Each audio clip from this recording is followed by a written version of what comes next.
네, 부자TV의 이수빈 대표님 모셨습니다. 안녕하세요. 네, 반갑습니다. 네, 대표님 모시고 최근에 정말 좀 종목 장세다. 네. 종목 중심으로 유동성이 잘 몰리고 있다라는 것을 새삼 실감할 수 있는데 또 그런 부분에 있어서 또 워낙 시장을 잘 파악하시고 거기서 볼만한 투자 아이디어, 섹터를 잘 말씀해 주시기 때문에 한번 지혜를 구해보는 시간을 마련했습니다. 자, 얼마 전에 그 채널에서 4월 유망주라고 해서 대표적으로 뭐 3개 정도로 꼽아주셨는데 여기에 대해서 말씀해 주시면 좋을 것 같아요. 일단은 처음에 얘기해 주셨던 종목 장세에 대한 흐름 이해부터 여러분들이 하셔야 될 것 같아요. 지금 올해 들어서 분명히 시장이 뭔가 작년이랑 좀 바뀌었는데? 뭔가 이상한데? 왜 자꾸 지수는 계속 크게 오르는 게 아닌 것 같은데 저 종목들은 왜 이렇게 자꾸 오르지? 하는 생각으로 그 종목들 예를 들어 뭐 2차전지, 로봇, AI를 내가 보유하셨던 분들은 사실 너무나 니나노가 절로 이제 하루하루 굉장히 흥이 절로 나는 상황이 나올 건데 그렇지 않은 분들은 뭐 크게 이게 맞나? 이 상대적 발탈감이 너무 크고 나는 계속 뭔가 공부를 하고 좋은 종목 잡은 것 같은데 내 종목 왜 이렇게 안 오르지? 하는 그런 이제 노이로즈에 빠지는 장세라고 좀 생각이 듭니다. 그래서 이런 이제 종목 장세 때는 그래서 여러분들이 더 부지런해지셔야 될 것 같아요. 그냥 가만히 마냥 좋은 종목 가지고만 있기에는 또 상대적인 바탕이 있을 수 있기 때문에 물론 이제 중장기적으로 그냥 묻어두시면 상관이 없겠지만 단기적인 내가 매매를 하고 싶다 하시는 분들은 이번 기회에 종목 장세에 대한 이해와 어떤 식으로 좀 종목을 공략하는 게 좋을지에 대한 부분부터 좀 명확하게 짚고 좀 이해하고 넘어가시면 좋을 것 같고요. 제가 투자를 할 때 가장 이제 중요하게 보는 게 이제 돈의 흐름인데 그 돈의 흐름이 이러한 종목 장세를 볼 때 더 잘 통하고 잘 먹히더라고요.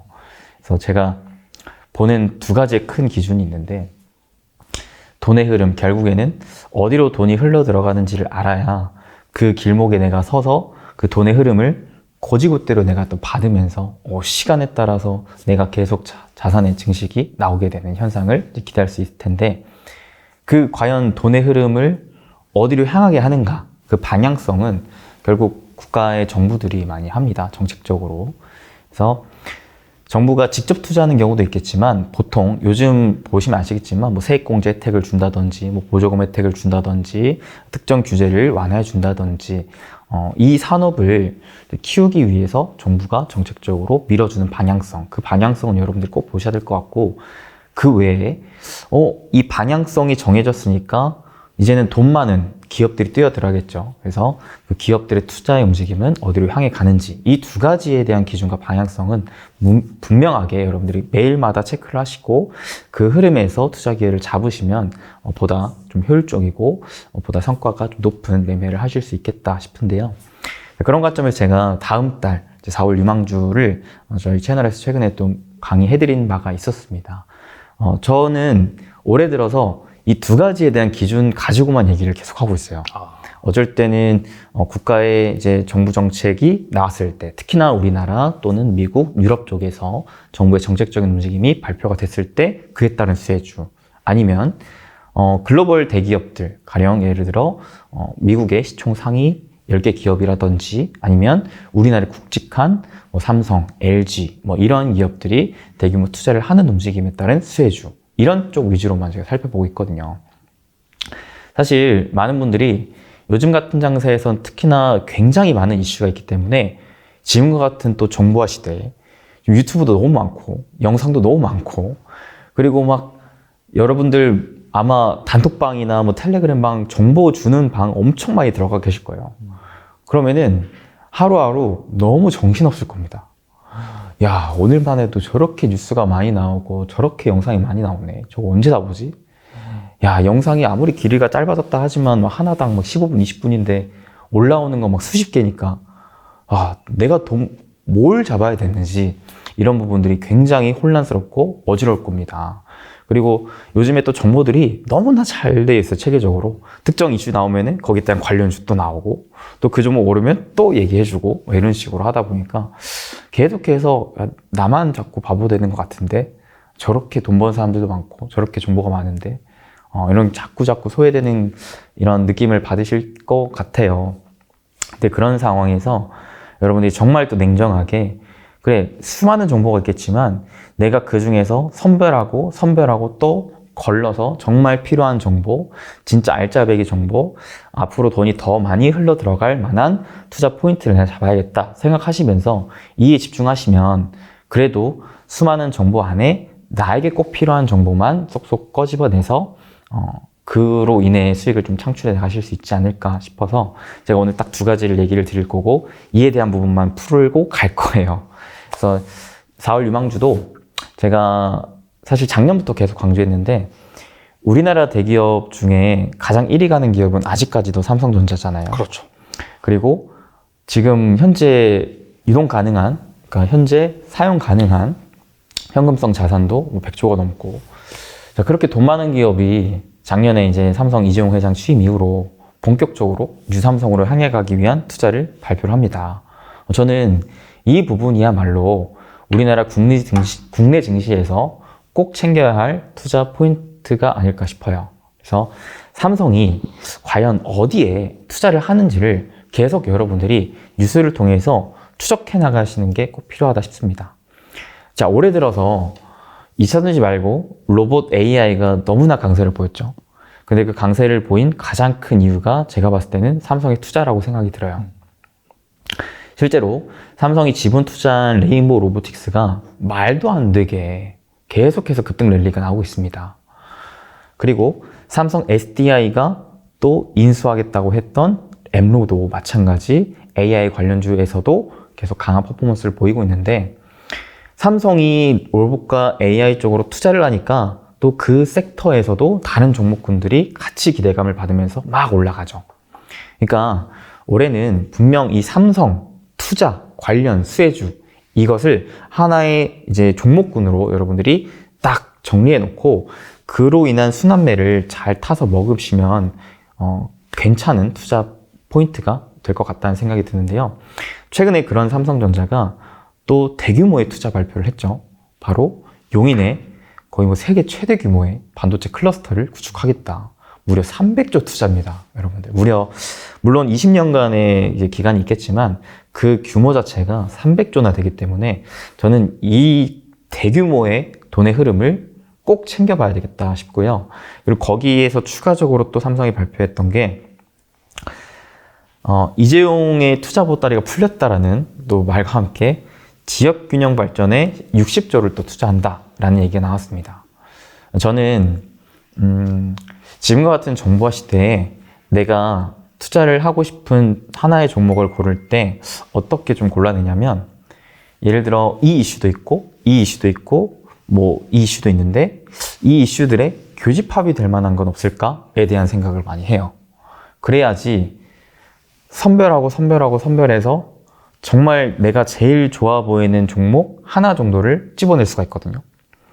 그래서 최근에 그 삼성의 투자 움직임들을 제가 싹 봤는데 반도체에 300조를 투자한다고 했고 이는 최첨단 공장 5개를 지으면서 그 목적 자체가 TSMC를 잡기 위한 즉 시스템 반도체 분야에 투자를 하는 거구나. 그리고 이 지역 균형 발전에 60조를 투자한다고 밝혔는데 특히 어느 분야에 투자를 한다고 밝혔냐면 크게 3가지. 첫 번째가 반도체 패키지, 그 다음 두 번째가 최첨단 디스플레이, 마지막 3번째가 전고체 배터리였습니다. 그러면서 이 3가지 분야에 어떤 식으로 투자를 할 거냐 관련된 또 마찬가지 공장을 짓는다고 해요. 그러면서 지금 삼성전자는 주된 목적으로 하려고 하는 게 공장을 지으면서 제조업을 키우려고 하는 거구나. 생산 기반을 많이 늘리려고 하는 거구나 라는 생각을 가진 거죠. 자, 그러면 여기서 여러분들이 생각을 하셔야 될 게 왜 또 삼성전자는 이 반도체 그리고 디스플레이, 배터리에 주목을 하고 있는가. 그 중에서도 또 최첨단 기술을 기반으로 한 반도체 패키지, 최첨단 디스플레이, 전고체 배터리에 주목을 하고 있는가. 이런 부분들을 좀 봐야 될 것 같고 우선시 이 최근 기준으로 투자를 하겠다고 발표한 3가지에 대해서 가장 핵심적인 수혜주가 뭔지를 뽑아내고 그 관련주를 정리를 해놓는 게 좋을 것 같습니다. 그래서 최근에 저희 채널에서 이와 관련해서 탑3를 정리를 해드린 거예요. 첫 번째는 반도체, 이제 패키지 분야. 패키지 분야를 키운다고 하면 일단 가장 직접적으로 수혜를 받는 건 여러분들 시스템 반도체에 대한 이해가 필요한데, 시스템 반도체는 반도체를 하나를 만들 때 설계업체에서 디자인하고 그 다음에 설계 도면을 만들어준다고 설명을 할게요. 설계 도면을 만들어주면 삼성전자와 같은 파운드리 기업이 그 도면을 기반으로 생산을 합니다. 반도체를 만들어요. 만든 거를 가지고 이제 후공정 오사트 업체가 이거를 포장 조립하고 검사하고 실제 반도체 판매까지 진행되게 되는데, 반도체 패키지를 키운다라는 건 결국 이 후공정 쪽을 키운다는 거거든요. 지금 삼성전자는 파운드리 쪽, 실질적인 생산하는 기반은 그 정말 TSMC랑 비교를 해봤을 때도 뭐 그렇게 뒤처질 만한 기술도 아니고 생산 기반도 많이 확보가 되어 있는데, 문제는 설계단이랑 후공정단이 상대적으로 TSMC 비해서는 좀 약하다라는 평가를 받고 있기 때문에 어떻게든 이 두 가지에 대한 분야를 키워야지 삼성전자가 TSMC를 이길 수 있지 않을까라는 생각을 가지면서 실질적으로 이 분야에 계속적으로 주목과 투자를 하고 있는 게 아닌가 싶은데, 그래서 반도체 패키지 쪽으로 투자를 하겠다라고 한 거는 일단 첫 번째 그 반도체 패키지 관련된 장비 업체들, 그 다음에 후공정 관련돼서 오사트 업체들. 그래서 이번에 방금 또 오는 길에 뉴스를 봤는데, 삼성전자가 하나마이크론에 반도체 이 후공정 관련 장비를 그냥 무료로 대여해 줬대요. 아, 진짜요? 네, 거의 1,000억 원어치를. 아, 그 말인즉슨 후공정 업체 키운다는 거거든요. 그러네요, 진짜. 네, 그만큼 이게 중요하다는 겁니다. 아무리 내가 생산을 잘해도 이 후공정 쪽에서의 수율이 잘 안 나오면은 결국 반도체, 완성된 반도체에서 TSMC에 비해서 성능이 안 나오는 것을 분명히 알기 때문에 그 연계되어 있는 이 설계단과 후공정단의 기업들을 삼성전자가 지금 키워주겠다고 작정을 했다, 저는 보고 있습니다. 그러니까 지금 하나마이크론뿐만 아니라 다양한 오사트 업체들이 있어요. 뭐 국내 SFP 반도체라든지 그 다음에 하나마이크론, 사실 이 두 개가 제일 대표적이라고 보고 있기 때문에 이 위주로 한번 공부해 보시고, 그 장비단에는 최근에 또 워낙 역사적인 신고가를 이미 뚫고 있는 한미 반도체도 중장기적으로 계속 관심 가질 필요는 있어 보이고, 그 다음에 디스플레이는 이따가 좀 더 얘기를 할 텐데, 최첨단 디스플레이 중에서 삼성전자가 새롭게 이제 주목을 하고 있는 건 역시 OLED입니다. 그래서 OLED는 제가 이따가 좀 전반적으로 더 알려드릴 거고요. 그 다음에 이제 전고체 배터리, 이 분야도 많은 분들이 워낙 2차 전지에 요즘 다들 진심이시잖아요. 그렇죠. 2차 전지 언제까지 가냐, 지금이라도 사야 되냐, 아직 안 오른 2차 전지 뭐냐, 아마 이 세 가지가 가장 궁금하실 것 같은데, 그런 분야, 즉 지금 많은 분들이 2차 전지 쪽으로 굉장히 투심이 쏠려 있고 다양한 2차 전지 관련주들로 인해서 순환매가 돌고 있는 상황이 있기 때문에, 사실 전고체 배터리는 아직까지 상용화가 된 배터리는 아니에요. 이제 미래 배터리라고 이제 우리가 칭하면서 배터리 3사가 기술 개발하고 있는 단계이지, 지금 당장에 이걸로 막 돈을 버는 건 아니거든요. 근데 그건 있어요. 이렇게까지 2차 전지가 핫하다면 어느 정도 단기적으로는 투심이 이쪽으로도 좀 이동될 수도 있어요. 테마성으로 분류돼서. 그래서 이미 이수화학 같은 경우에는 최근에, 물론 얘는 이제 시제품 한번 공급했다라는 이슈가 붙었기 때문에 한번 강한 상승 흐름을 보여준 건 맞지만, 어찌됐든 이제 전고체 배터리와 엮여서 한 차례 주가 상승을 크게 보여줬거든요. 이런 흐름을 바라봤을 때, 안 그래도 삼성이 지금 전고체 배터리 쪽으로도 더 투자한다고 밝혔기 때문에 이와 관련된 종목군들도 한번 선배해 놓고 단기적뿐만 아니라 중장기적으로도 관심을 두는 게 필요할 것 같아요. 대표적으로 전고체 배터리 하면 예전부터도 많이 알려져 있었던 게 대주전자 재료 같은 기업이 있죠. 그 다음에 사실 가장 또 크게 수혜를 기대할 수 있는 건 포스코 케미칼이라고 좀 보여지고, 그 외에 그냥 살짝 모멘텀이 좀 묻어있는 기업으로는 미래컴퍼니와 같은 기업도 있는데, 얘도 최근에 물론 이제 의료 수술 로봇 관련주로 좀 많이 올라긴 했는데, 올라간 요인 중에 하나가 또 전고체 배터리도 있지 않을까 좀 싶은 생각이 듭니다. 그래서 4월 유망주 탑3로는 좀 이런 식으로 삼성의 투자 움직임에 따른 수혜주를 좀 정리해드리는 관점으로 좀 말씀드렸고, 이거는 단기적뿐만 아니라 저는 중장기적으로도 충분히 여러분들이 계속해서 팔로우하면서 투자 기회를 얻어낼 수 있겠다고 싶어요. 왜냐?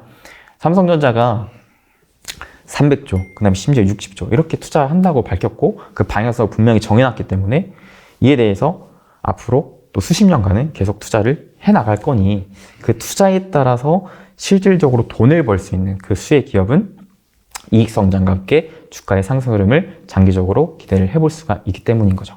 그래서 이 분야 여러분들이 잘 참고하셔서 잘 정리해 놓고 투자에 활용하시면 좋을 것 같습니다. 앞서서도 이제 잠깐 말씀해 주셨는데 삼성전자가 이제 레인보우 로보틱스를 원래 지분 투자를 했죠. 네. 근데 갑자기 또 샀단 말이죠. 맞아요. 여기서 끝난 게 아니라 경영진의 지분까지 이제 콜옵션으로 이제 취득할 수 있는 그 권리까지 매입을 하면서 결과적으로 완전히 M&A 하는 것이 아니냐 그런 분위기가 형성되고 있어요. 근데 지금 삼성뿐만 아니라 뭐 현대차도 뭐 코스닥 어떤 뭐 기업 인수한다 그러고 두산, 하나 등 지금 대기업들의 돈이 약간 좀 로봇 쪽으로 집중이 되고 있는데 약간 경쟁력 있는 그 로봇 기업들은 무엇인지도 궁금하거든요. 일단 이 부분을 살펴볼 때 제가 이제 선호하는 투자 방식, 그러니까 투자 분석법, 와이하우와 순서대로 살펴보면 그럼 왜 그렇게 대기업들이 로봇 기업에 투자를 하려고 하는가부터 생각을 해볼 필요가 있을 것 같아요. 자, 그럼 왜 이렇게 로봇 기업에 진심으로 투자를 할까? 삼성전자뿐만 아니라 지금 뭐 말씀해 주셨던 뭐 LG, 현대, 두산, 심지어는 뭐 한화까지도 원래 우리나라가 이 로봇 쪽에 진심이었던 대기업이 두산과 LG 쪽이었거든요. 그리고 뭐 현대도 마찬가지. 보스턴 다이나믹스 인수하면서.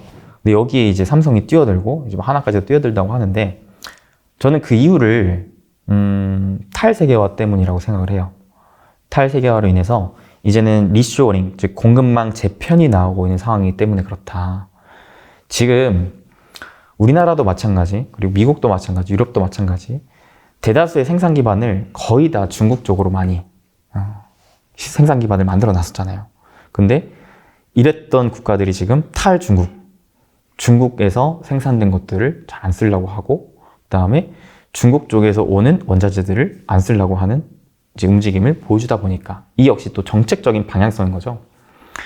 탈중국을 하려다 보니까 여기에 기반에 원래 많이 있었던 생산 기반들을 점차 이제 못 쓰는 거예요. 우리나라 삼성전자 마찬가지. 그러면 이제 발등에 불 떨어진 거죠. 야, 이게 어떻게 해야 되냐. 생산 기지를 분명 늘려야 되는데 특히나 반도체에 있어서는 지금 삼성전자가 파운드리 쪽에서 TSMC를 이기려면은 무엇보다 생산 기반이 확충되어 있어야 되는데 이걸 어떻게 해야 되냐 싶어서 정부가 때마침 또 국내에 지으면 세액공제 해주겠다. 정책적으로 K칩스법을 밀어주니까 오케이 하면서 이 양손이 딱 맞딱 떨어지면서 박수가 쳐진 거죠. 박수가 쳐지니까 이제 대기업들이 혹한 거예요. 와, 공장을 늘려야 되는 방향성이 분명했는데 우리나라에 지으면 세액공제 혜택을 준다네? 공장을 늘려야겠다. 근데 여기서 문제가 있죠. 공장을 늘리긴 늘리는데 지금은 전 세계적으로 특히나 우리나라 더 심각해요. 저출산 고령화 문제. 거기에 심지어 인플레이션까지. 즉 인력난 문제가 너무나 심각합니다. 사람을 쓰고 싶어도 쓸 사람이 없고 그리고 사람을 쓰려고 봐도 그 비용이 너무 비싸요. 근데 대기업들 입장에서는 기업들은 무엇보다 이득을 위해 움직이는 집단이기 때문에 인건비에 그 드는 비용이 너무 아까운 거예요. 야, 이걸 어떻게 뭘로 대체할 수 있을까? 봤더니 그게 로봇이더라. 로봇이 어느 순간부터 기술 개발과 함께 양산화가 되면서 가격 경쟁력에서 사람을 쓰는 인건비 대비 현저히 저렴한 지금 상황에 놓여졌구나. 이제 사람 대신 로봇을 분명 쓸 수 있는 시대가 열렸다 싶으면서 이제 본격적으로 로봇을 쓰려고 하는 거죠. 그러니까 그 이유 목적 자체가 기본적으로 공장을 늘리는 데 있다. 리쇼어링 탈세계에 따른 공급망 재편에 있다라고 보시면 될 것 같고요. 그래서 이런 움직임은 기업들의 어찌 보면 이제 선택이 아닌 필연적으로 나아가는 방향성이기 때문에 저는 단발적이라고 생각 안 해요. 그래서 로봇은 이미 구조적인 성장을 탔다라고 생각을 하고 그러면 어떤 로봇에 이 기업들이 주목을 하고 있는가? 로봇은 두 가지가 있어요. 산업용 로봇과 서비스용 로봇. 산업용 로봇은 딱 지금 기업들이 필요한 로봇이에요. 공장에 들이는 로봇들. 사람을 도와서 예를 들어 뭐 반도체를 만들 때 옆에서 뭐 검사하거나 제조하거나 돕는 역할, 뭐 자동차를 만들 때 마찬가지 이러한 생산 공장에 들어간 로봇을 우리가 산업용 로봇이라고 하는데 이거를 잘 만드는 로봇 업체가 아무래도 계속 더 부각을 많이 받겠죠. 그러니까 우리나라 이 산업용 로봇 중에서도 이제 새로운 트렌드라고 볼 수 있는 협동 로봇 국내 탑3 업체인 레인보우 로보틱스를 삼성전자가 지분 투자를 하는 것이고, 그다음에 그 밑단에 뉴로메카라는 기업도 막 여기저기 대기업들이 막 투자한다라는 얘기가 나오고 있는 것이고, 이런 좀 생각이 들고요. 근데 여기에서 여러분들도 아셔야 될 게 사실 레인보우 로보틱스와 뉴로메카보다 국내 협동 로봇 기업 중에 더 좋은 기업이 하나가 있긴 합니다. 바로 두산 로보틱스인데 이게 국내 1위 기업이고 전 세계 탑5 안에 들어요. 근데 아직 이게 상장이 안 돼 있어요. 근데 올해 상장 준비를 하고 있다고 합니다. 그러니까 내가 만약에 레인보우 로보틱스와 뉴로메카를 잡고 싶었는데 못 잡았다면 얘가 상장하는 시즌에 맞춰서 뭐 공모가 산정 흐름을 보고 청약을 해본다든지, 뭐 아니면 이 상장 이후로 한번 주가의 눌림 흐름을 보고 노려본다든지, 이런 흐름으로 한번 체크를 해놓고 공부를 해보시면 좋을 것 같다는 생각이 들고요. 그 다음에 협동 로봇이 많아진다는 건 뭐를 의미를 하느냐, 기본적으로 여기에 필요한 주요 부품인 감속기가 더 많이 들어가는 걸 의미를 해요. 감속기, 이 또한 마찬가지로 우리나라 지금 국산화를 진행하고 있는 기업들이 대표적으로 SPG와 SBB테크가 있는데, 얘네들도 이 감속기 분야는 원래 예전부터 일본 업체들이 거의 독점적으로 했었는데 너무 이 수요 물량이 원체 많아지다 보니까 이를 다 따라가지를 못하고 있고, 그래서 이제 후발 업체인 우리나라 업체들에게도 기회가 오고 있습니다. 그리고 우리나라 업체에서 사실 뭐 해외 업체 거 쓰는 것보다는 아무래도 우리나라 업체 거 쓰는 게 비교적 비용 절감 측면에서 더 좋겠죠. 그래서 이 SPG와 SBB테크도 역시 마찬가지 계속해서 우상향 보여주고 있는데, 특히나 SPG가 최근에 또 이 대기업의 투자 모멘텀 받아서 단기적인 주가 상승 흐름 보여주고 있더라고요. 그러니까 이런 움직임 마찬가지. 물론 뭐 기존에 보유하셨던 분들은 저는 또 이러한 로봇의 투자 사이클 흐름이 끊이는 게 아니라면은 계속 수익을 키워나가셔도 좋지 않을까 좀 싶은 생각이 들고요. 그 다음으로 이제 조금 더 생각을 해보면 여기 이제 질문 주셨던 게 그 다음 또 경쟁력 있는 로봇 관련주가 뭐가 있을까 얘기를 하셨는데, 지금 삼성, 현대, 그다음에 두산, 한화 이런 대기업들이 로봇을 투자하고 있는 움직임에서 분명히 이 산업용 로봇 다음으로는 부각을 받을 만한 게 이 서비스용 로봇이라고 생각이 듭니다. 이미 서비스용 로봇도 전문 서비스 로봇은 여러분들이 아시다시피 뭐 커피를 만든다든지 치킨을 튀긴다든지 서빙을 한다든지 이런 식으로 점차 우리 삶 속에 녹아들고 있어요.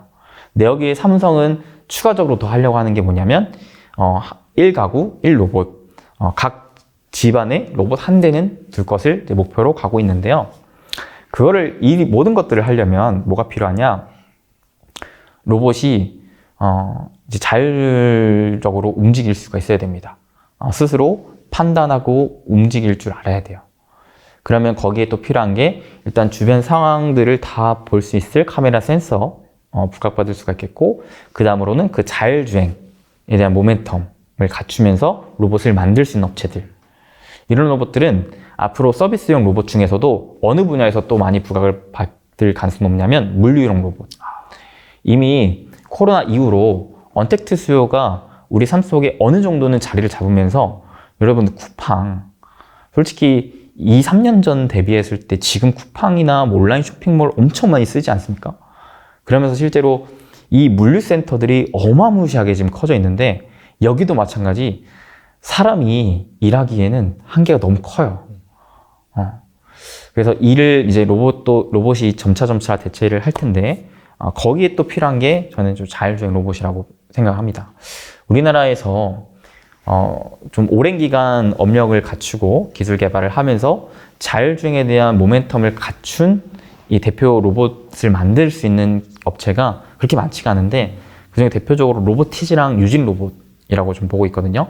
근데 로보티즈는 이미 LG 쪽에서 지분 투자를 한 기업이기 때문에 다른 대기업들이 여기에 추가적으로 투자하는 건 전 쉽지 않아 보여요. 그러면 누가 남았냐? 저는 유진 로봇이 좀 남지 않았나 싶습니다. 그래서 만약에 내가 이 대기업들의 투자에 따른 수혜의 로봇 종목을 한 차례 좀 관심을 두고 공부를 해보고 싶다면 유진 로봇도 한번 공부를 해보시면 좋을 것 같아요. 실제로 제가 올해 좀 대장격 로봇 기업 중에 좀 주목해 볼 만한 기업 하나로 좀 따로 뽑아놓고 얘기를 몇 차례 해드린 기업이긴 했거든요. 근데 얘가 되게 긍정적인 게 계속 적자였다가 작년 4분기에 드디어 흑자 전환을 했어요. 요게 생각외로 굉장히 저로서는 큰 모멘텀으로 좀 보여지더라고요. 왜냐하면 아직까지도 대다수의 로봇 양산화 업체들이 적자인데 얘가 흑자를 전환을 했고, 그러면은 그 기간 동안 기술 개발하고 했던 것들이 이제는 조금씩 보상을 받는다고 좀 엿볼 수 있지 않을까? 여기에 물론 이제 대기업이 얘를 투자한다라고 우리가 확정지어서 볼 수는 없겠지만, 그건 이제 약간 긁지 않은 복권 느낌으로. 근데 굳이 복권을 긁지 않아도 앞으로의 성장세가 기대되는 종목인 거는 좀 분명한 것 같다라는 생각을 좀 전해드리고 싶습니다.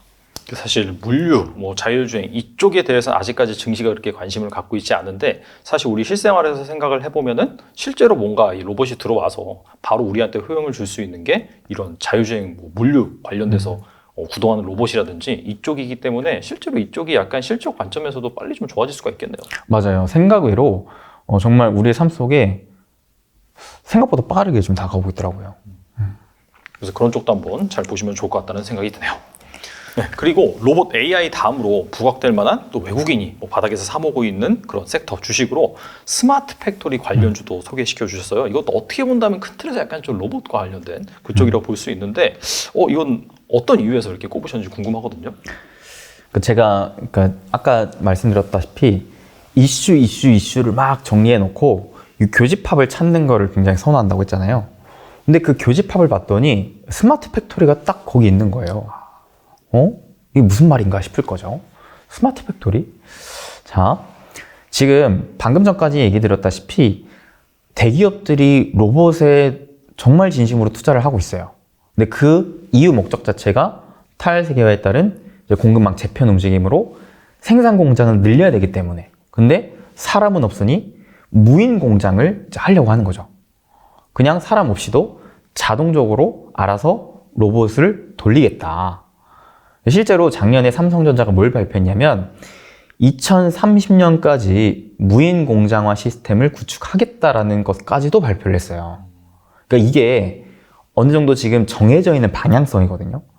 근데 이거를 기업들 입장에서는 추구하고 싶은데, 추구를 하려면 몇 가지 선행 조건들이 있어야 됩니다.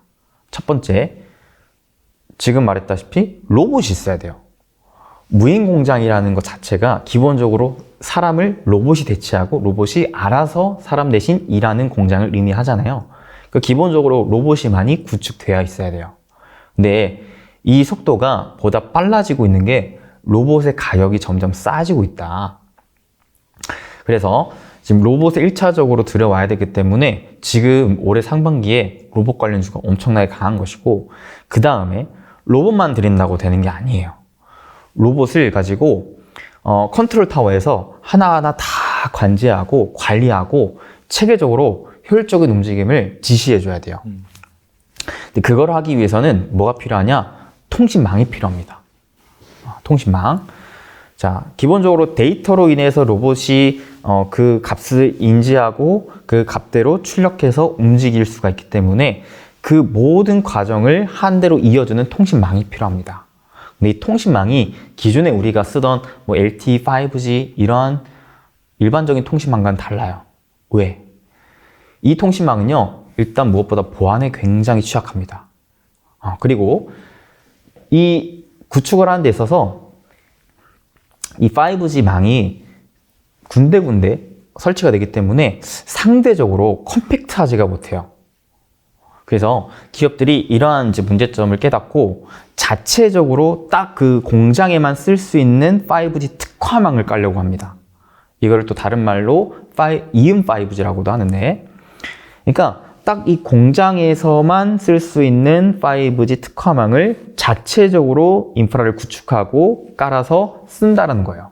그러니까 보다 더 내가 쓰기 위한 용도로 까기 때문에 보다 효율적이고 보다 컴팩트하게 빠르면서도 어떻게 보안에도 굉장히 특화된 장점을 갖추고 있죠.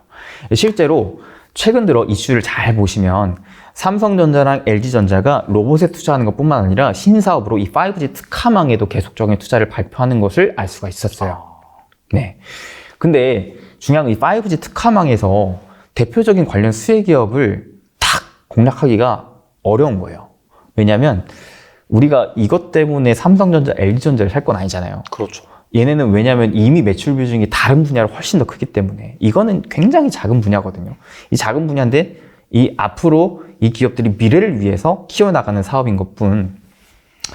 자, 그래서 이쪽을 이제 특화로 했던 중소기업이 바로 HFR인데 문제는 삼성과 LG라는 큰 대기업들이 이 씬에 들어왔다는 거예요. 그러니까 양쪽으로 막 이렇게 물리고 있죠. 그래서 이쪽을 투자를 직접적으로 하는 것보다는 차라리 로봇도 많이 깔리고 있고 5G 특화망도 삼성과 LG를 중심으로 막 깔리고 있네. 오케이, 좋다.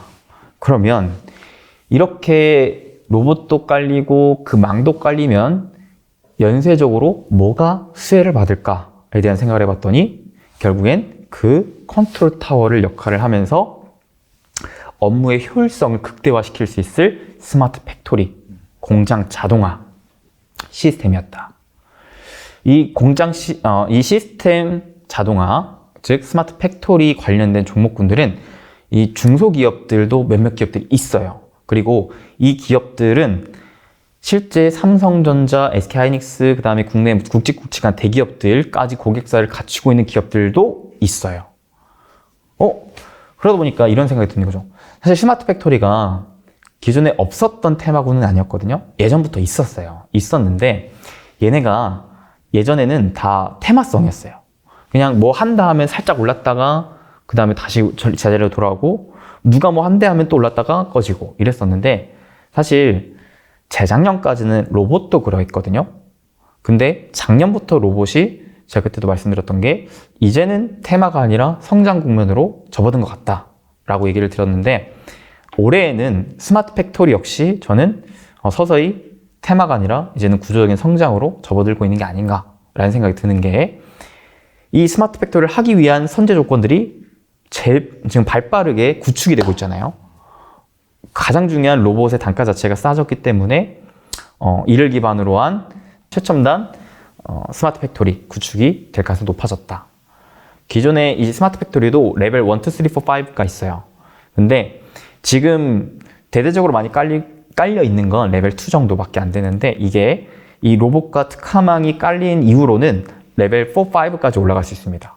그래서 이거를 할 수 있는 기업들 국내에 그렇게 많지가 않기 때문에 이 기업들 위주로 잘 살펴보시면 좋을 것 같고 대표적인 기업으로는 SK가 지분 투자해놓은 티라유텍이라는 기업이 있고요.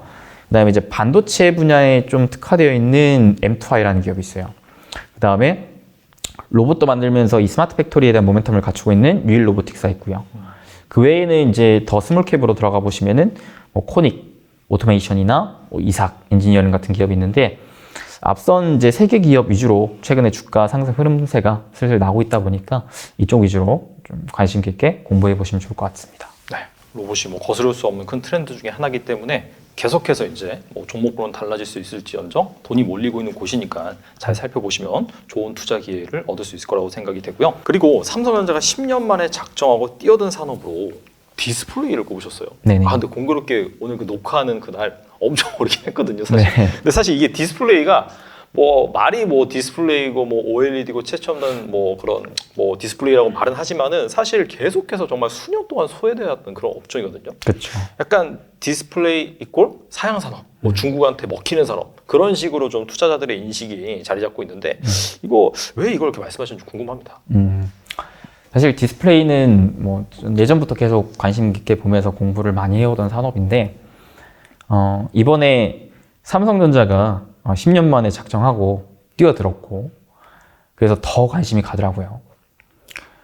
왜 그러면 삼성전자가 이렇게 또 뛰어들었을까 가만히 본 거죠. 결국 그 Y부터 시작을 해보면 이게 디스플레이는 사양 산업이라고 얘기해 주셨는데 맞습니다. 기존에 특히나 LCD 쪽에서 우리나라가 정말 독보적인 위치를 잡고 있었지만 중국의 저가 물량 공세에 완전히 밀려버리면서 그냥 요즘에는 LCD 디스플레이 만들어서 팔아도 이득이 안 남는 정도. 이거는 돈이 안 되는 사업이에요. 돈이 안 되는 사업. 그래서 이걸 왜 보냐? 이거 돈을 버는 기업을 봐야지. 팔아도 돈이 안 남는 기업을 왜 보냐 싶을 수 있는데, 저 LCD를 보려고 하는 게 아니에요. 지금 그 LCD 사업이 그렇게까지 지금 우리나라에서 망해가고 있기 때문에 그 위기를 탈피하기 위한 새로운 기회로 잡고 있는 OLED를 보려고 하는 겁니다. 자, OLED는 제가 오늘 이 말을 많이 드리고 있는데 구조적인 성장으로 진입하고 있다 좀 보여집니다.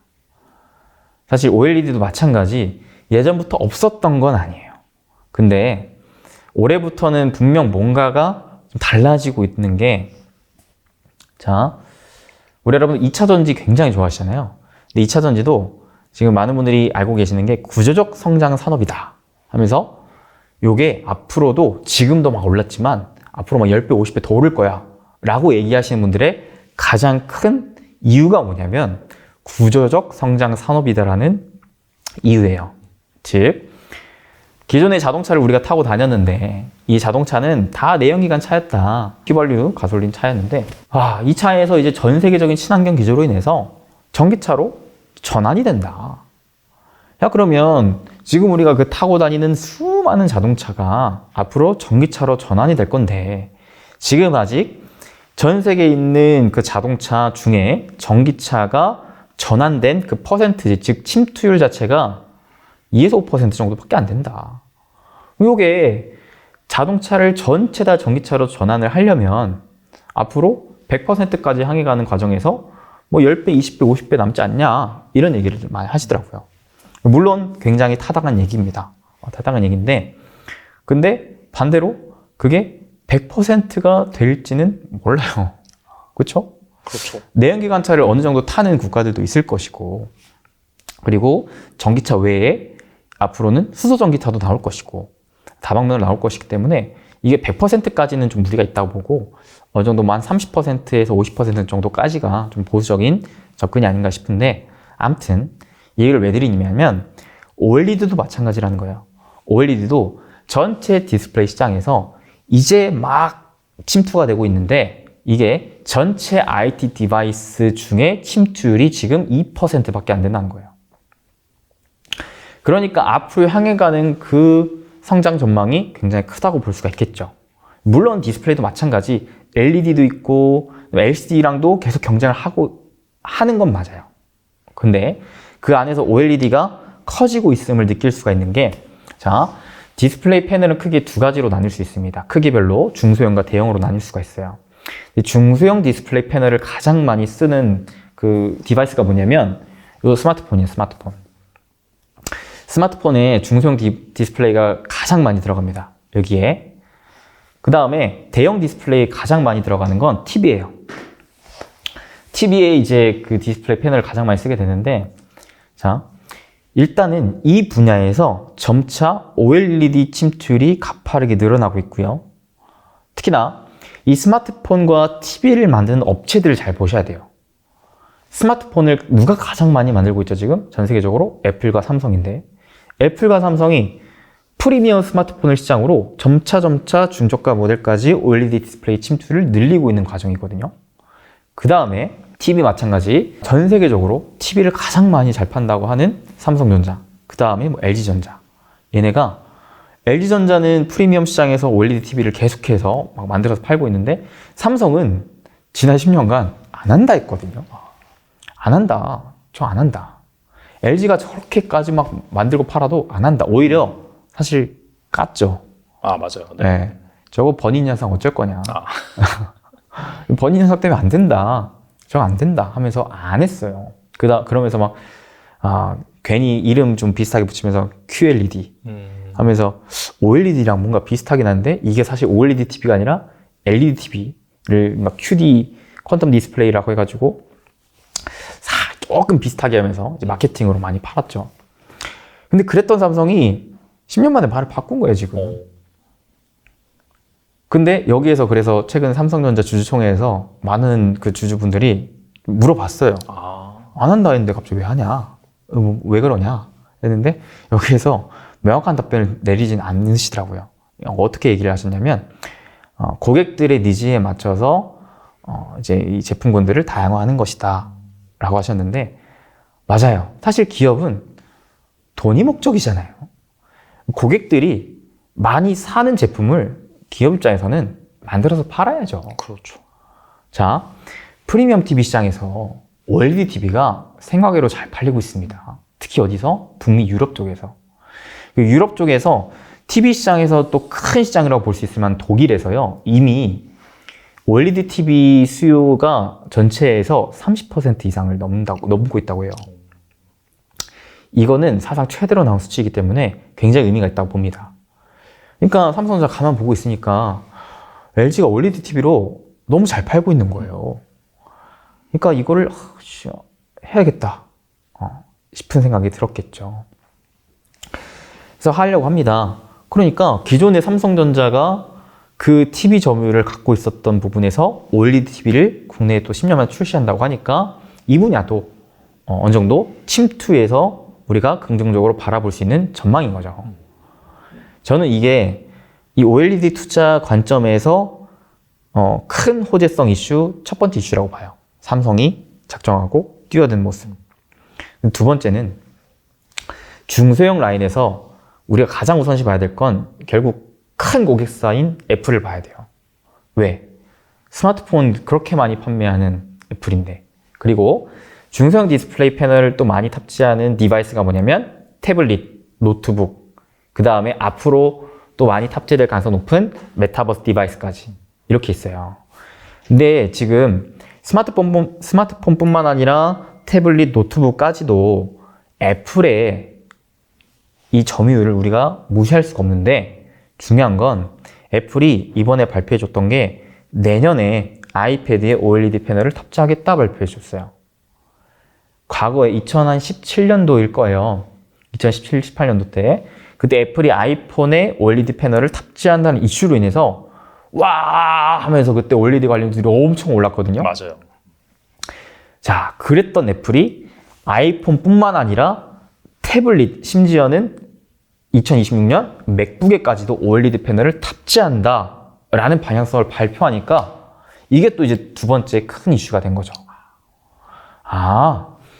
기존에 이 디바이스 패널을 탑재하는 디바이스들이 이런 식으로 있었는데 점차 많은 디바이스에 어떤 패널이, OLED 패널이 탑재가 된다네.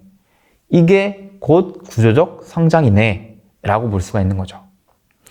여기에 심지어는 기존에 이 디스플레이 패널을 탑재하지 않았던 자동차까지도 전장화가 되면서 자동차 안에 디스플레이 패널이 점차 많이 탑재가 되고 있는 현재 상황입니다. 그러니까 디스플레이가 없던 곳에서 새롭게 디스플레이가 탑재가 되는 거예요. 그리고 기존의 스마트폰과 TV 시장이 디스플레이 주된 산업이라 그랬는데 여기에서도 또 긍정적인 모멘텀이 뭐냐? 점점 사이즈가 커지고 있어요. 스마트폰을 쓸 때 있어서 스마트폰의 사이즈가 커지고 있죠. 애플의 아이폰 원래 스티븐 잡스가 할 때까지만 하더라도 한 손으로 잡는 용도로까지만 아이폰이 크기가 맞춰지고 더 이상 커지지 않았었는데 팀쿡 시대가 오면서 이게 점점 커지고 있어요. 아이폰 프로, 프로 맥스 계속 커지고 있죠. 그리고 삼성전자는 심지어 폴더블 폰 만들면서 디스플레이가 완전히 그냥 거의 1.5배 더블로 들어가는 상황까지 나오고 중화권 업체들도 이를 따라가고 있어요. 그러니까 점차 어떻게 돼요? 기존의 디스플레이 패널을 탑재하던 분야에서 사이즈가 커지니 패널 탑재량은 더 많아질 테고 심지어는 이 OLED 패널 탑재 분야 자체가 더 많아지고 있다라는 게 가장 중요한 투자 포인트가 되는 거죠. 그럼 여기서 또 어떤 기업을 볼 거냐입니다. 크게 여러분들이 2차전지 관련주 투자하실 때 세 가지를 분류해서 보셨을 거예요. 첫 번째가 셀, 두 번째가 소재, 세 번째가 장비입니다. 셀 업체는 2차전지를 직접적으로 만들어서 판매하는 업체들, 엔진솔, 삼성 SDI, SK온. 소재 가장 좋아하시죠? 소재는 뭐 양극재, 음극재, 막 동박, 전해질 분리 막 많죠. 그러니까 2차전지를 만들 때 필요한 주된 소재 물질, 요거를 만들어서 판매하는 업체. 그다음에 마지막 장비는 그 2차전지를 만들 때 필요한 장비 틀 만드는 업체들. 이렇게 보시면 되는데 디스플레이도 똑같이 보세요. 디스플레이도 패널을 만드는 업체가 2000년 셀 업체라고 보시면 될 것 같아요. 결국엔 궁극적으로 디스플레이 패널을 만들어서 판매한 업체, 이게 대표적으로 국내 삼성 디스플레이, LG 디스플레이가 있고, 그 다음에 그 디스플레이 패널을 만들기 위해 필요한 주요 소재를 만들어서 얘네한테 판매한 업체, 대표적으로 덕산 네오룩스, 이녹스 첨단 소재, 그다음에 솔로스 첨단 소재, 그다음에 P&H 테크 이런 기업들이 있습니다. 그 다음에 이 소재 말고 장비 업체들도 있죠. 장비 업체들은 이러한 OLED 패널을 찍어서 만들어서 증착하고 식각하고 이렇게 하는데 그 장비를 만들어서 파는 업체, 대표적으로 AP 시스템, 그 다음에 ICD, 그다음에 FNS 테크, 그다음에 오늘 또 많이 올랐던 야스, 선 시스템 이런 애들이 있습니다. 그러니까 이런 애들 중에서 지금은 일단 우선시 봐야 될 건 저는 삼성의 투자 움직임이라고 봐요. 왜? 중소형 디스플레이에서는 아직까지 OLED 분야에서 삼성 디스플레이가 1위거든요. 근데 그 1위가 안 그래도 최근에 또 이슈 보니까 그런 이슈도 있었어요. 아이폰에 OLED 패널을 탑재하는 게 지금 삼성 디스플레이, LG 디스플레이, 중국 비교 이렇게 나눠서 하고 있는데 최근에 아이폰의 OLED에서 삼성 디스플레이의 비중이 높아졌대요. 그 원인을 봤더니 다른 나라 디스플레이 패널 업체의 수율이 그렇게 높게 나지 않아서 그냥 그게 무슨 말인가 봤더니 결국에는 중국의 BOE 향 수율이 그렇게 좋지 않았던 게 아닌가라는 생각이 들더라고요. 그러니까 그만큼 OLED 분야에서 중국 업체 우리나라의 그 기술적인 격차가 분명히 있다는 것이고 이게 앞으로 점점 사이즈가 커지고 다양한 디바이스에 탑재가 되는 데 있어서 그 기술적인 격차는 더 벌어질 가능성이 높다라는 거. 심지어는 탈세계화잖아요. 지금 탈중국화 움직임이 때문에 미국, 유럽 얘네들의 국가의 기업들은 지금 중국 거를 잘 안 쓰려고 한단 말이에요. 근데 그 디바이스를 만드는 대표적인 업체들이 우리나라뿐만 아니라 미국, 유럽 쪽에 많거든요. 그렇다라는 건 여기에 따른 또 반사 수혜까지 우리나라 업체들이 기대해 볼 수가 있는 거죠. 그래서 전반적으로 이런 업체들을 정리를 해놓고 공략을 하시면 좋을 것 같은데 그 중에서도 그러면 더 좋은 건 뭘까? 아무래도 소재가 아닐까 싶어요. 2차전지에서도 소재가 막 올라갔던 것처럼 왜냐하면 소재에서 그러니까 LCD랑 OLED 가장 큰 차이점이 뭐냐면 OLED는 소재 자체가 빛을 냅니다. 자체 발광 효과가 있어요. 그래서 빨간색, 파란색, 초록색 나타내는 소재가 있는데 그때마다 빨간색을 나타낼 때는 빨간색 소재가 켜지고 그 다음에 검정색 나타낼 때는 다 꺼지고 이런 식으로 됩니다.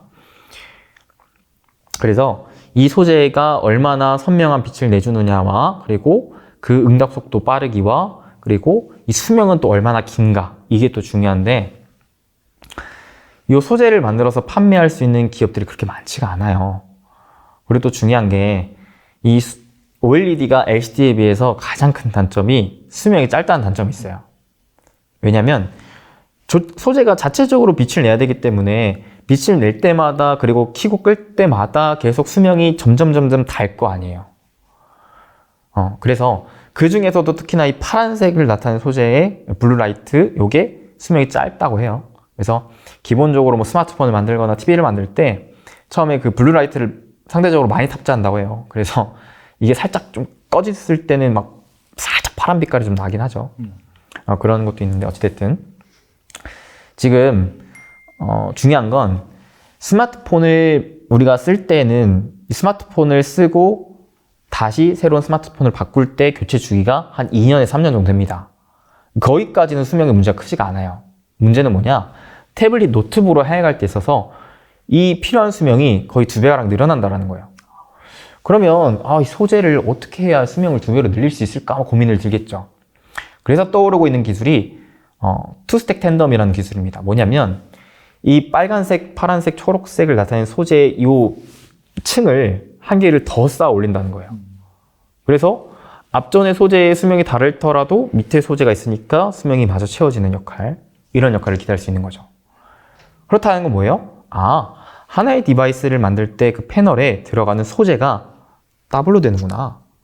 그러면 자연스럽게 그 디바이스의 침투율이 높아지면서 구조적인 성장을 탈 텐데 소재 업체가 기존에 하나를 팔던 거를 2개 이상을 팔 수가 있겠구나 라고 하면서 거기에 따른 이익이 또 크게 퀀텀 점프할 수 있지 않을까? 라는 생각이 들었습니다. 그래서 중장기적으로는 소재단 기업들 잘 보시는 게 좋겠고, 단기적으로는 아무래도 지금 가령 이런 거죠. LG엔솔, 그다음 뭐 SK온, 삼성, SDI가 고객사들이 막 완성차 업체들이 전기차를 막 만들어야 되니까 야, 2차 전지 빨리 만들어서 해줘 하고 있는 상황에 오케이 알겠어 하면서 막 공장 짓고 장비 따오고 이런 상황을 선행적으로 하잖아요. 그러니까 디스플레이도 마찬가지. 지금 막 고객사 특히나 애플이 막 야, 이제 우리 이걸 이렇게 OLED 할 거니까 야 패널 만들어서 우리한테 줘 하는 와중에 이제 우리나라 삼성 디스플레이, LG 디스플레이가 오케이 알았어. 그럼 우리 공장 짓고 장비 발주해서 채워놓을게. 만들 준비 해놓을게. 하는 사이클부터 나올 가능성이 높다는 거죠. 그러니까 지금 삼성과 오늘도 그 LG향 장비 관련주들이 올라갔던 게 어제 장마감 이후로 그 이슈가 떴어요. LG 디스플레이가 LG전자한테 돈을 껐어요. 1조 원가량을. 이게 지금 딱 시기적인 상황이랑 맞물리는 거죠. 돈을 왜 껐을까? OLED 투자하기로 꾼 거구나. OLED 투자를 한다면 그만큼 장비를 발주할 가능성이 높은데, 그러면 LG 디스플레이 기존에 장비를 발주해 놨던 업체들 수혜를 받을 수도 있겠구나 라는 생각이 드는 거죠. 그래서 오늘 그 관련주가 올라갔고, 삼성 디스플레이는 그럼 돈이 있느냐? 돈이 있습니다. 얘도 한 12조 가량 있어요. 심지어 최근에 삼성전자한테 20조를 빌려줬거든요. 맞아요. 근데도 불구하고 12조가 있어요. 그래서 삼성 디스플레이는 또 더 좋은 게 뭐냐면, 작년 이제 한 하반기부터 감가상각이 계속 거의 끝물에 달하고 있습니다. 감가상각이 끝물에 달하는 거는 이 원가에 대한 이제 그 부담이 덜어지는 것이기 때문에 그만큼 남는 마진으로 인해서 또 새로운 투자를 할 수 있는 판이 깔린다는 거거든요. 그러니까 지금 고객사들은 야 우리 내년부터 이거 할 테니까 너네 맞춰서 해줘 라고 하는 상황에 오케이 우리 할 수 있는가 봤더니 돈 있고 감가상각도 잘 마무리되고 있네. 오케이 우리가 공장 늘리고 장비 발주할게 라는 사이클이 이제 올 수 있지 않을까 라는 기대로 단기적으로는 이제 OLED 장비 관련주들도 가지게 보시는 것도 좋겠다 라는 생각 이제 공유해드립니다. 네. 오히려 이제 몰랐는데 이렇게 이제 또 깊고 인사이트가 있는 스토리인지 몰랐네요. 잘 여러분들 보시고, 그동안 엄청 소외되어 있었던 업종이기 때문에 한번 이번 기회 잘 보시면, 앞서서 또 말씀해 주셨는데 삼성전자가 이 반도체에 뭐 300조 투자한다. 그렇죠? 네. 그러면서 사실 그때부터 눌려 있었던 그런 소부장 주식들이 막 들썩이면서 네. 좋은 흐름을 보여주고 있거든요. 근데 이제 그 내용을 열어보니까 주로 시스템 반도체 분야, 거기에 이제 집중될 것으로 보이는데, 특히 좀 주목해야 될 섹터나 기업이 있다면 무엇이 있을까요? 이것도 일단은 그 목적성부터 그 이유부터 한번 살펴보는 게 좋을 것 같아요. 삼성전자가 300조 투자를 했는데 그 목적이 결국엔 시스템 반도체 분야에서 TSMC를 잡기 위해, 지금 이미 삼성전자는 메모리 분야에서 압도적인 1위이기 때문에 메모리에서 1등이 뭐 더 위로 올라가기 위해서 하는 것보다는 지금 시스템 반도체 분야의 1등을 잡기 위해서 노력하는 게 맞다고 보거든요. 실제 전체 반도체 시장에서도 시스템 반도체가 메모리 반도체 분야 대비 거의 2배 이상의 점유율을 차지하고 있다 보니까, 자, 이 분야에서 TSMC를 잡기 위해서는 아까도 말씀드렸다시피 지금 삼성전자는 파운드리로서 생산은 정말 잘하고 있는데 취약한 단점이 상대적으로는 설계단과 후공정단이었다. 그러니까 결국엔 이 둘을 키우려고 하는 움직임이 굉장히 강하게 나올 가능성이 높다고 보거든요. 심지어는 저는 여기에 뭐까지 나올 가능성이 높다고 보냐면 M&A까지 나올 가능성이 높다고 봐요. 이미 2017년 하만 인수 이후로 삼성전자의 M&A, 즉 인수합병이 어느 정도 계속 정체되어 있었는데, 이 코로나 시국 이후로 작년부터 서서히 이제 경기 침체 국면으로 들어가면서부터는 삼성전자가 위기를 발돋움하기 위해서 이 M&A도 점차 하겠다라는 의지를 표명해주고 있거든요. 자, 여기에다가 이미 삼성은 가용 가능한 현금성 자산이 총 거의 140조 정도가 되고, 그 다음에 사실 이러한 경기 침체 국면일 때 예전에도 대기업들이 기업 쇼핑을 많이 했어요. 왜냐하면 대기업들은 갖춰져 있는 자산이 많기 때문에 이렇게 한번 폭풍우가 쳐도 그래도 견딜 수 있는 체력이 되는데, 중소기업들, 특히나 스타트 기업들은 이게 잘 안 되거든요. 그러니까 그 말인즉슨 정말 좋은 기업인데 기술력도 정말 좋고 한데 이 경기 매크로 상황 때문에 헐값에 나오는 좋은 기업이 나온다는 거예요. 그런 기업들을 이제 눈여겨보고 있다가 대기업들이 쇼핑을 하는 상황들이 많이 나왔었는데 그런 상황이 아마 좀 올해 이후로부터는 삼성전자를 중심으로 한번 기대를 해볼 수 있지 않을까. 이미 레인보우 로보틱스 향 지분 투자도 한마당에 슬슬 이제 시동을 걸지 않을까 싶은데 아무리 공부를 해봐도 삼성전자가 미래 신사업으로 향해 갈 때 있어서 뭐 반도체, 그 다음에 로봇, 그 다음에 뭐 UAM, 그 다음에 뭐 AI, 그 다음에 뭐 메타버스, 뭐 이런 전장까지 다방면으로 신사업을 벌릴 때 결국에는 가장 중요한 건 이 시스템 반도체거든요. 시스템 반도체가 안 되면 이 모든 분야에서 앞서 나갈 수가 없습니다. 그렇죠. 삼성전자 입장에서는. 거기에 이제 TSMC를 이기기 위한 지금 어찌됐든 목표 자체도 굳건히 잡고 있기 때문에 결국엔 이 시스템 반도체 분야에서 승부를 걸 가능성이 높은데 기존에 TSMC에 비해서 삼성전자가 좀 입지를 계속 밀렸던 가장 큰 원인이 첫 번째로는 후공정에서의 수율이 안 나온 것부터가 트리거가 됐었고 그 다음에는 애플이라든지 정말 굵직굵직한 IP, 설계를 갖춘 기업들이 고객사로 TSMC 쪽을 택하다 보니까 그런 거죠. 내가 만약에 정말 빵을 잘 만드는 제빵사인데 와, 빵을 계속해서 만들고 있는데 갑자기 옆집에서 나랑 그렇게 빵 만드는 실력은 큰 차이가 없는 것 같은데 이 집의 빵이 막 불티나게 팔리는 거예요. 가만 보니까 나는 정해져 있었던 기존 레시피대로만 만들고 있었는데 얘는 옆에 갑자기 어떤 이제 조력자가 나와서 이런 식으로 빵을 한번 만들어 보시죠. 그래서 막 생전 처음 보는 설계 돌면들을 레시피들을 막 준 거예요. 레시피들을 막 주니까 이 제빵사가 그걸 보고 이렇게도 빵을 만들어 볼 수가 있겠구나 하면서 만들어 본 거죠. 만들어 보니까 거기에서 자체적인 실력도 향상되고 그 다음에 생각 외로 맛있는 빵들이 막 만들어지는 거죠.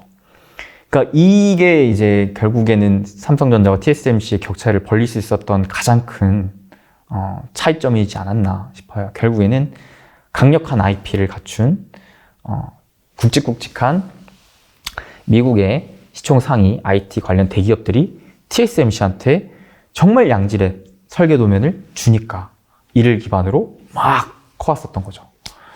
저는 그래서 삼성전자가 이를 분명 알고 있기 때문에 이 파운드리 사업을 키우기 위해서라도 이 설계 쪽에 좀 우수한 IP를 갖춘 기업을 인수하지 않을까라는 생각이 들어요. 실제로 예전부터도 막 얘기가 많이 나왔었던 게 NXP, 그렇죠? 즉 뭐 지금은 삼성전자도 차량용 반도체도 막 하려고 하고 있는데 또 이와 관련된 IP를 갖춘 기업들 몇몇 있거든요. 그래서 그쪽 기업들을 인수를 한다면 아무래도 또 그와 관련된 종목군들도 수혜 기업들 막 올라갈 수 있겠고 그 다음에 이러면 이제 설계와 파운드리 쪽이 잘 구축이 되었기 때문에 이제 남은 건 후공정이다 하면서 후공정 쪽으로 더 투자를 가파르게 할 가능성이 높겠죠.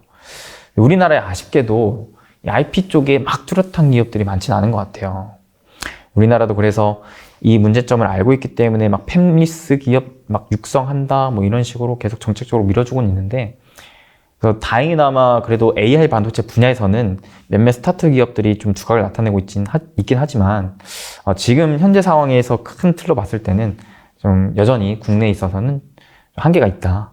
그래서 이 분야에서 M&A가 이루어졌을 때 그때는 또 국내 이 IP 설계 그 다음에 디자인 하우스 관련된 종목군들이 또 단기적으로 크게 수혜를 받을 수 있을 것 같은데 실제로 최근에 그 반도체 300조 투자 발표 이후로 많은 종목군들이 올랐어요. 근데 증권가에서는 소부장을 밀고 있긴 해요.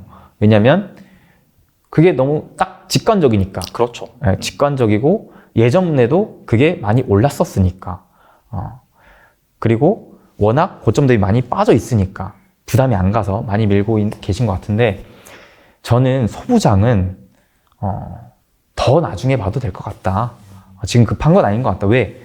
공장이 지어져야 거기에 소부장을 드릴 거 아니에요. 그렇죠. 아직 뭐 공장이 다 지어지지도 않았는데.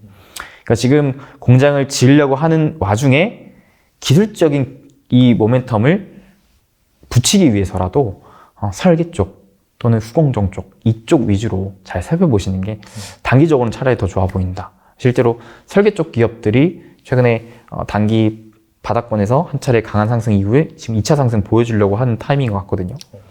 그래서 이런 쪽을 위주로 같이 공부해 보시면 좋을 것 같다는 생각이 듭니다. 네. 오늘 나와주셔서 정말 좋은 말씀 많이 해주셨는데 마지막으로 투자자분들 위해서 한 말씀만 부탁드립니다. 자, 이 시간이 사실 가장 어렵죠.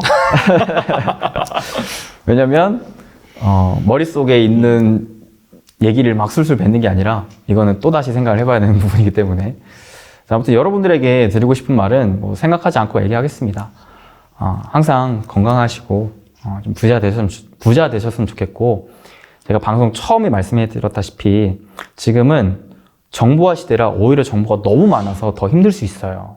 그러니까 여러분들이 하셔야 될 건 모든 정보를 내 걸로 만들려고 노력하고 애쓰는 게 아니라 나에게 맞는, 나에게 필요한 정보는 뭘까? 이 부분을 우선시 생각해 보시면 좋을 것 같아요.